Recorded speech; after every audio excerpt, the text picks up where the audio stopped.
జితోహం పార్వత్యా మృదులతరవాణీ విలసనైః కథం దృప్యస్యం బాధరసమతయా బింబకథయా ఇతి క్రోధా చంచద్వాదలితవదనే రక్తిమయుతః శుకోయం విజ్ఞానీ ఖలు కనకదుర్గే భగవతి.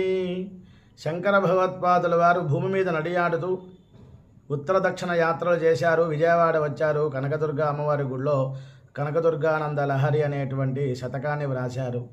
దానిలో చెబుతారు 51, 52 శ్లోకాల్లో, పూర్వం చిలుకకి ముక్కు ఎరుపు లేదు, దొండపండుతో మాట్లాడుతోంది, చిలక పలుకులు అని అమ్మవారి యొక్క అనుగ్రహం నాకు కలిగింది, నీకు కూడా అమ్మవారి యొక్క పెదములు నీకన్నా అందంగా ఉన్నా దొండపండు బాగుంటుంది ఎర్రగా అంటే దొండపండు ఒప్పుకోలేదు.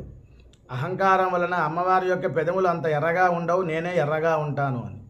అప్పుడు ఇతి క్రోధ చంచద్వాదలితవదనే రక్తిమయుత.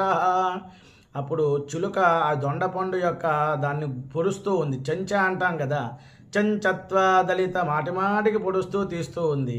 అప్పటి నుంచి చిలుక ముక్కు ఎరుపైంది అంటారు. అదేవిధంగా దొండపండు తింటే మందత్వం వస్తుంది, అహంకారం వస్తుంది అని